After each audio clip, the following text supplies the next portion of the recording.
It's the return of the king. Koa, that is. Today we're going to show you a custom with Taylor that illustrates some of the best Koa I have seen in over a decade.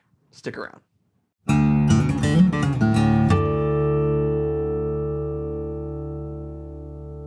Hey, you're watching Alamo Music TV. My name is Chris McKee. And I'm Cooper Greenberg. We're here with Alamo Music in San Antonio, Texas. You can find us online at alamomusic.com. If you're new to the channel, subscribe, turn on notifications, and like our videos. If you want to support us, visit our spring store link below for custom swag and check out our podcast, the Fretboard Confessional, where we may still be talking about this guitar in the next episode because this thing is killer. This is a custom catch guitar that we just got in. Here's what's interesting. This is not the guitar from the event. This is one of those that if you saw our previous Catch Customs video, we missed out on the guitar from the event, but we were able to order one with those specs. And in this case, I think this is better because I saw pictures of the guitar from the event. This is amazing Koa. So we're going to talk about this guitar, but here's the thing that I'm leading with. Koa over the years has not gone down in quality, but the amount of flame and figuring that you see is not the same as it was years ago. And it's easy to understand why. Koa grows in one place in the entire world. It grows in Hawaii. It grows over within certain elevations. There's just not a lot of it. It's a protected species. My understanding is you can't cut them down unless it's on land that you're kind of cultivating it on. If it's on private land and it falls, you can get it. If it's on public land, you're out of luck. So, you know, the amount, this is why Koa is expensive and like a lot of exotic woods. The amount of Koa available is small. Now, Taylor has purchased land in Hawaii and they're making efforts to cultivate Koa. And I don't know if this is maybe some of the fruit from that, but here's what I am saying. I made a statement to our rep JR once and I said, you know, you just don't see Koa like you did in the 90s anymore. Yeah. And he said, oh, I think you do. And then he told me, I forget what it was, he went and asked somebody at Taylor. Chris says, you don't see Koa like you do in the 90s anymore. And they went, yep, Chris is absolutely right. You just don't. You see photos of guitars from back then. And then this shows up. Yeah. And I was like, oh, wow. Yeah. When we were at the show, this was Catch 26, the one that they had at the show was Amazing Koa. That was like, I think the one that everybody was drawn towards because it was the kind of Koa highlight of the show. There was a lot of different tone woods being showcased, a lot of sinker stuff, some sassafras, and then obviously the classics. But 26 was the one, it was kind of front and center over by the bar so everybody could have a drink and get loosened up and then fawn over And then fall in love with it. And this was the one that was kind of like, this is the master grade, this is the 90s Koa guitar. Yeah. And I loved the one that was there. It had a much more curvy grain. And so that was kind of the focal point, and the flame was fantastic. This is like the Koa coloration, that honey caramel, and then the craziest flame. I mean, all over it. Yeah. All over it. Yeah. Every spec we're going to tell you about on this guitar is great, but pales in comparison to the wood. The wood is the highlight of this thing. Yeah. It is absolutely gorgeous. So, you know, when I say the 90s, so back in the day, and I've alluded to this before, I think starting in 98, Taylor put out this red catalog. And when I was in college, every musician was getting these in their mailbox, including myself. And it was very high-end looking. It was just plain red, embossed, heavy cardstock with beautiful like color photography of all of their guitars in there. And the Koa that was on both the Koa series and back then, the presentation series was an Engelmann spruce top with Koa back and sides. And the Koa that was on the presentation series it looked like it was on fire, you know? And that's what this looks like. It looks like the Koa that was on those presentation series. And it has become such a difficult thing to find to that degree that I told Cooper just a week ago, I think, that I will often search on like Reverb and eBay. Just occasionally I do a search and I look for a late 90s, early 2000s presentation series Taylor with Koa. And they're hard to find. And I do that specifically because it's really hard to find Koa that is that striking. But this one opened the case and it looked like it was on fire. It's just simply amazing. And I love the sapwood kind of edging on the very back here. Yeah, it's crazy that that's 2-piece back, like Not a 3-piece back, not a 4-piece back, a 2-piece back. 2-piece back, and that they had this much surface area that none of it becomes boring anywhere. It's super cool. This is the one for the Koa lovers. We got those custom K24s in a few years back. Crazy grain, nowhere near this is like the tightest flame. It's like got that 3D effect when you look at it. So we're going to see if we can capture this somehow. But Josh, when I was first showing it to him before we started filming today, said it was like a Pokemon holographic card. I mean, just as you move this thing, you can see the depth of flame that's there. And I love the caramely colors that are with it, but I also love when you see the really dark grain striations that are in it. This is just kind of, to me, it's top shelf Koa, and it's so excited to see. Now, moving aside from the wood, the other specs are really killer too. Yeah. So the whole thing's framed in rosewood. You've got the rosewood armrest bevel. Of course, you've got your typical ebony bridge fingerboard. It is polished bone bridge pins with Australian green opal dots, because why not? Yeah. The inlay is one of the coolest ones I've seen because it's a mix of abalone and wood in order to create this beautiful inlay, which they have dubbed as sea forest vine. I'm going to translate that into it's kelp. Yeah, but it's kelpy. It's kelp, but it's really beautiful. Seaweed vine that you'd see in the ocean that really complements the whole Hawaiian aesthetic that's going along with this guitar. Abalone and rosewood rosette, which perfectly pairs with both the inlay as well as the binding. And then the top is cool because they've done the same thing too. So you've got a really nice Koa headstock overlay with the Taylor logo and abalone. So there's themes going along. Yeah. And then on the back, rosewood for the headstock with the antique gold Goto tuners. It's just, it's like chef's kiss. I know you love rosewood binding on a Koa, because why get all this beautiful wood and not do wood binding? But it frames it so nicely. It frames it well. Rosewood or cocobolo, to me. I think ebony's fine, but I think it's a little dark, and you want to match some of those honey-colored hues. Yeah.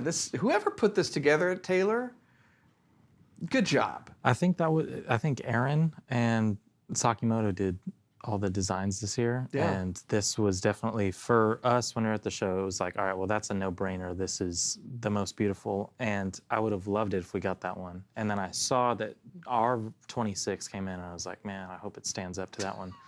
It blows my mind. Incredible. So Aaron, Saki, good job. The other thing I'll say about this is you're going to hear it, but this guitar just sounds special. I mean, it looks special. I've also said this, by the way, on the channel. I prefer Koa that's fairly straight grained and really flamed, because I think it lends to its acoustic properties. And you look at the top of this, and you see that pretty straight grain. It's not bending all over the place. But perfectly consistently thinly flamed.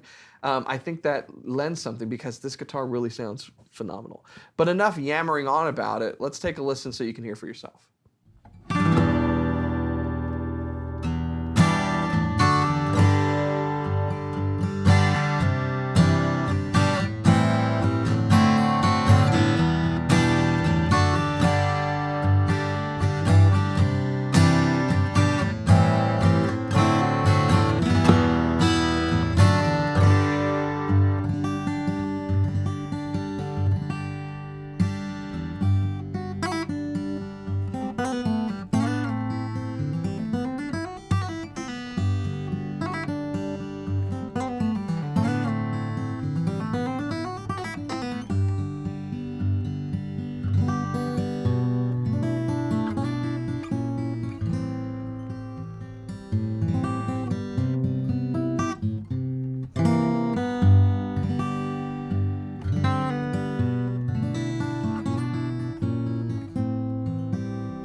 So there you have it. Wonderful warm sounds coming out of this guitar, but a lot of resonance that's there as well. A lot of high end, a lot of richness.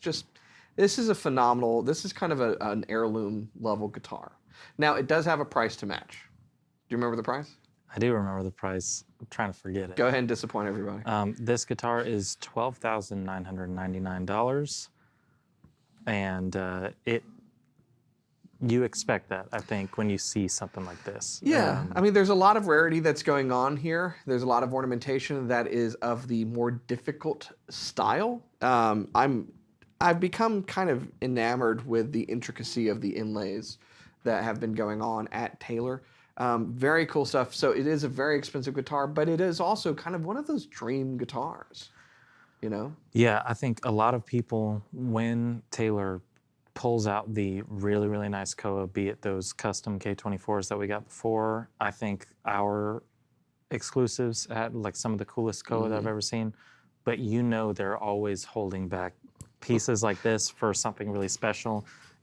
This stuff was on the DNS shelf in the wood shop that's do not sell. Yeah. Until someone went, you know what, let's do something special with that bit of wood that's over there. Yeah, and it's like with the guitar this beautiful, you have to have some abalone in there, but it's not too much to where it overshadows the Koa. So on that purfling and the rosette, is that like rosewood, Koa, abalone? It is. It's rosewood, Koa, and abalone. And then you got the bound sound hole with rosewood. Yeah. Yeah, it's really, really striking. And the sound, it's like one of those things, you know it looks great and it's like totally fine how it is. Then you play it. I'm not saying the other guitars that I played today were not easy to play, but this it just flows out. So yeah. Yeah, we play a lot of guitars, so when we gush over certain guitars, it's warranted. Yeah. We're gushing over this guitar. So man, I'd love to take this home. This would be one of those things I'd still play it, but then when I wasn't, it'd go in a case that like rotated the guitar or something. You have to, if you end up being the owner of this guitar, please make plans on how to take care of this thing. This shouldn't be on a $10 floor stand in the living room, but it can be. Who cares? It's your guitar. You do whatever you want to do with it. But this could be preserved for generations and generations to be like the pinnacle of acoustic guitar craftsmanship. It's very, very cool. Yeah, beautiful guitar. If you want more information about this, if you want to see the photography we've done for this guitar or check out the specs for yourself, you can check it out on our website, which is alamomusic.com. We'll have all the information there. You can also call to speak to anybody about it, or you can chat with them online and get all of the information to fill your heart with all of the desire to take this home. It's already happened for us. I'd love to take this home and make it part of my collection. But my loss is your gain. So. And there are financing options as well. There are financing options. So if you are new to our channel, we are going to continue as we get more Catch Customs in, doing videos and showing you what's unique about every single one of these guitars, as well as reviewing all the cool stuff that guitar manufacturers come out with and covering topics that's going on in the industry. So if that sounds like it's up your alley, make sure you subscribe, you turn on notifications, and you like our videos to keep coming back for more. And we will see you next time.